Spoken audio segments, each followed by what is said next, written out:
Hello and welcome to probably my first video of 2022. I've been a little bit relaxed on trading cards and trading card videos and stuff in the last few months. I mean, I've been working on some personal collections, trying to figure out just various little Pokemon sets and stuff. But really, since the end of last year, since December, well, I mean, we're in like mid-February now, of 2022. Since December, I've not really been picking up that many Pokemon cards. We're in a bit of a weird state in the marketplace where, like, the last standard set was Fusion Strike. There's like 2 or 3 chase cards. The pull rates and Pokemon sets, modern Pokemon sets, are terrible, so I'm not really that interested in picking them up at the moment. Magic the Gathering has had Midnight Hunt and Crimson Vow, which are the Innistrad Werewolf and Vampire sets. I'm a vampire player in Magic, so I was really excited for Crimson Vow, which is the current standard set, up until this Friday when Neo Kamigawa gets released. So I was thinking, oh, the standard, you know what I mean, like the new Magic set, there's going to be some great vampires. Not only did my Pioneer and my modern vampires not get a look in, the only vampires that interested me were red, and I currently have black and white vampire builds. So I found that I'm in a bit of a lull with Magic. I'm looking forward to Neon Kamigawa. Like, the pre-release is Friday, which is tomorrow, and then next week is the official release. But like, Magic is in a little bit of a lull for me at the moment, and Pokemon, we're kind of waiting for Brilliant Stars to come out, or whatever it's called, VMAX Climax for Brilliant Stars. So that's on its way out next week as well, I believe. And I am excited for Brilliant Stars, I can't lie about that. But, you know, for the last couple of months, I've not been interested. So about 4 weeks ago, when my friend Warren, who is, you know, my closest friend, we both collect stuff, and we bounce a lot of, like, of our collection mentality off each other, I guess. Warren came to me and said, have you heard of Metazoo?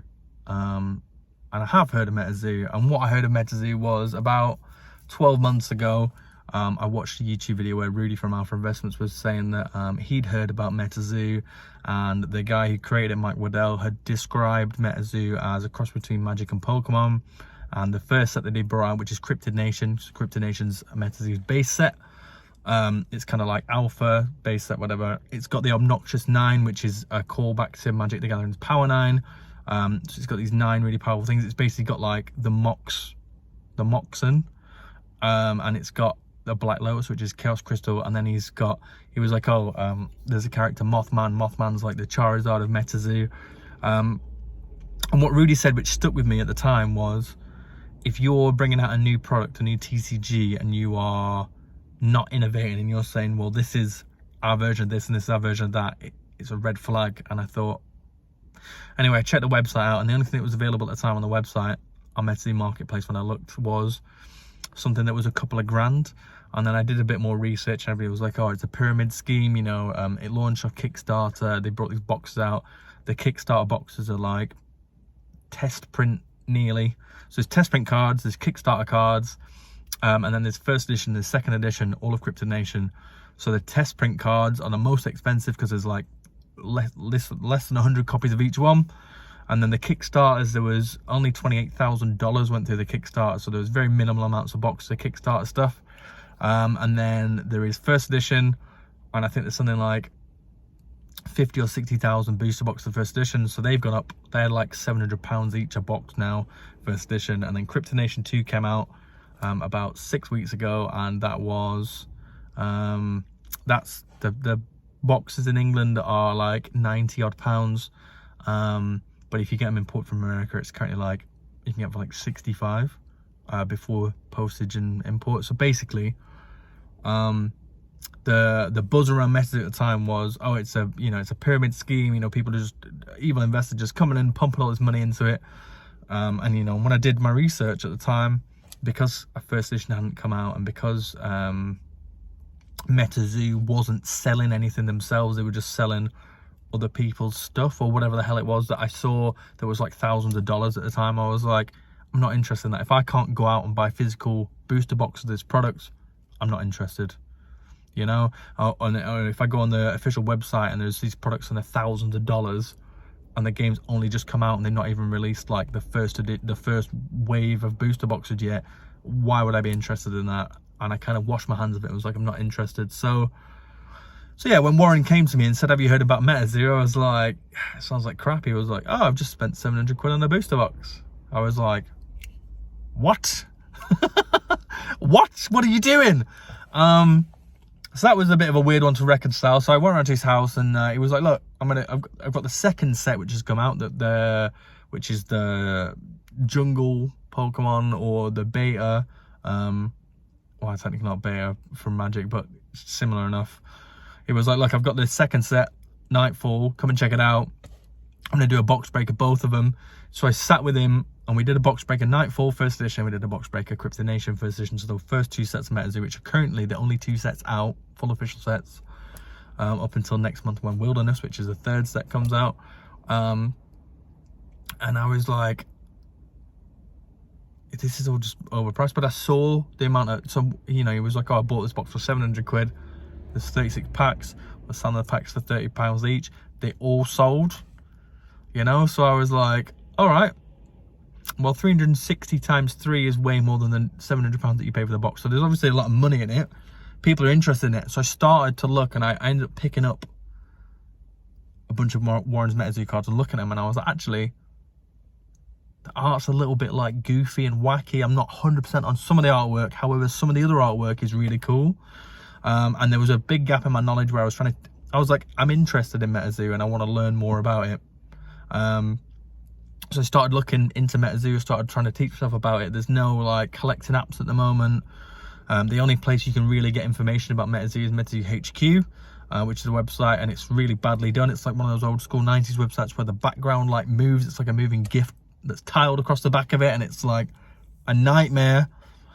You know, everything seems super like not like half-assed, but like everything about Meta at the moment reeks of a company who have not had a great deal of capital, and they're just kind of like winging it as such. But I kind of like that, you know. I'm kind of like the fact that I'm here within the first like 18 months of the game starting, and I've been able to go out and pick up Crypto Nation 2nd edition full set for like 100 and something quid by opening boosters, because boosters are like £2 each or less. You know, you can currently, in England, you can get an art set, which is 4 boosters of CN2, Crypto Nation 2nd edition. You can get that for like £8, including postage. So you're getting boosters for like less than £2 each. Whereas you've got Pokemon, which are charging you £5 or £6 a booster if you buy blisters from like Asda or supermarkets. And you've got Magic, which a set box is like £100+ now. And if you open that set box, you aren't getting your £100 back, you know. But you can open Metazoo and you get on the Obnoxious 9 or a Mothman or whatever, and you're making the money back on the box like near enough straight away. And it's new and it's fresh, and there's all this interesting stuff to learn about it, and it's hooked me in. And I totally think that Metazoo is super cool. I'm really looking forward to all the latest stuff that's coming out. So I touched on the fact, you know, if you're new to Metazoo and you don't know much about it, sorry if this is patronising if you do know, but Metazoo launched via Kickstarter, and so Kickstarter of the 1st edition is where all the money is. You know, it's like very limited stuff, you know. But there's people like one of the guys from Sanrio who do Hello Kitty and stuff has come in and joined the Metazoo team. You've got big YouTube personalities like Rudy from Alpha Investments, who's really big into TCGs, and like everybody I know, whether it's Pokemon, Flesh and Blood, Magic, or Watch Him. I think the only thing he doesn't do is Yu-Gi-Oh! But you know, like people I know that don't even like TCG stuff watch Rudy because of his market analysis stuff. And then like Steve Aoki's in. I mean, I've not seen Steve Aoki since I watched the Warp video with Bloody Beetroots about 20 years ago, maybe a bit less than that, maybe like 15. Anyway, long story. So he's got Dimac, the record label, Steve Aoki's label, involved with distributing stuff, which kind of makes it a bit cool. He's got Rudy involved with distributing stuff, which you know, kind of legitimizes it in my eyes because I trust Rudy's financial stuff. All these things are going on. There's all these promos that come out. There's mini sets. There's a Halloween set. There's 2 Halloween sets. There's a Christmas set. I've just bought in America a Valentine's Day set, which is all the chibi characters and stuff that's coming out like in the next few days. There's just been a second Kickstarter which I've invested in from a financial point of view, because it's playing cards and not trading cards, you know, like Ace, 10, King, whatever, but there's trading cards involved in that. And yeah, man, the hype of Metazoo has just sucked me in, and I think that because Metazoo is so unknown in the UK right now, that it's probably a good chance for me to kind of get involved with that. And I'm probably going to put out a series of videos talking about Metazoo, my experience of it and stuff. Like I say, I really like the artwork. Some of the artwork I hate. Some of the names I hate. I hate the fact that the card game Metazoo means that if it's raining outside, your water creatures get more buffs, because there's stuff like, oh, you've got to be a vegan, or like you've got to have a staring. You know, there's some stuff that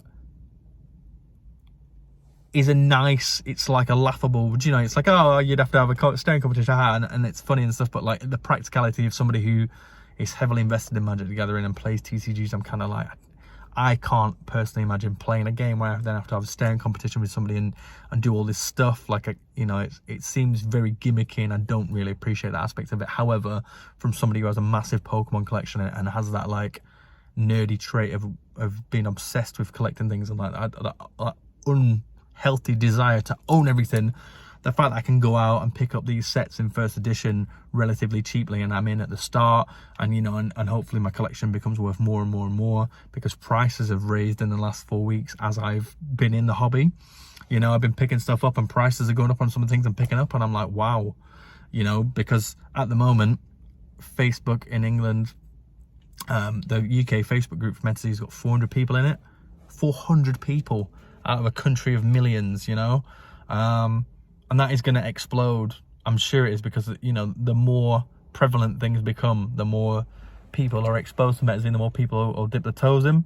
I know that the next set has just been picked up by Asmodee, so Wilderness, which is set number 3, will be distributed to UK LGSs through Asmodee, which is the biggest UK distributor. I know that I went into my local LGS, which is Harlequins in Preston.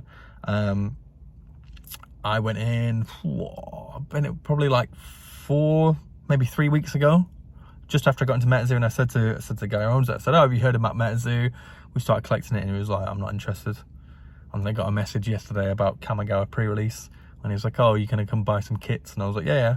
And then he was like, oh, by the way, I've got CN2 booster boxes of Metazoo coming in, and I'll have some for the new set. And I was like, okay. So I can see that even in the 4 weeks that I've been collecting Metazoo, and I've literally dumped $2,000 into it in the last 4 weeks, I've gone a little bit cray buying things and you know, trying to pick up everything that I'm missing. In the last 4 weeks, I've seen growth in the community. They've released booster displays in Walmart in America in the last week.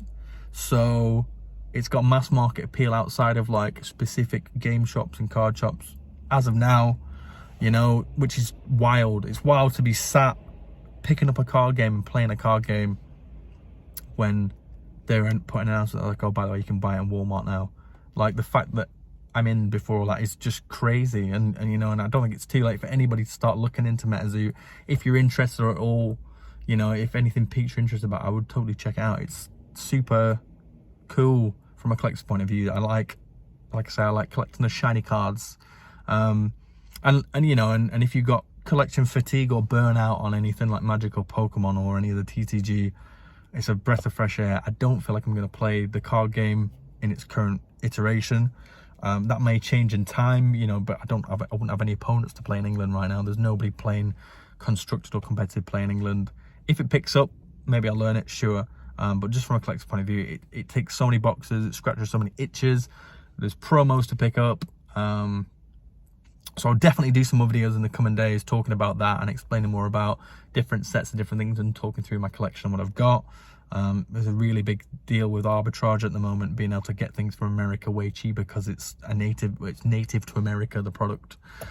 So over in England, prices are mega inflated, so you can buy something in America for $150, sell it in England for like £200. There's just a lot of that. There's a lot of crazy things happening at the moment because there's not official UK distribution, and everything's a bit of it's like the Wild West. but it's super interesting. So I'll speak more about it. Hopefully this video has tickled you enough to check out Metazoo if you haven't already. And yeah, prepare for some more content.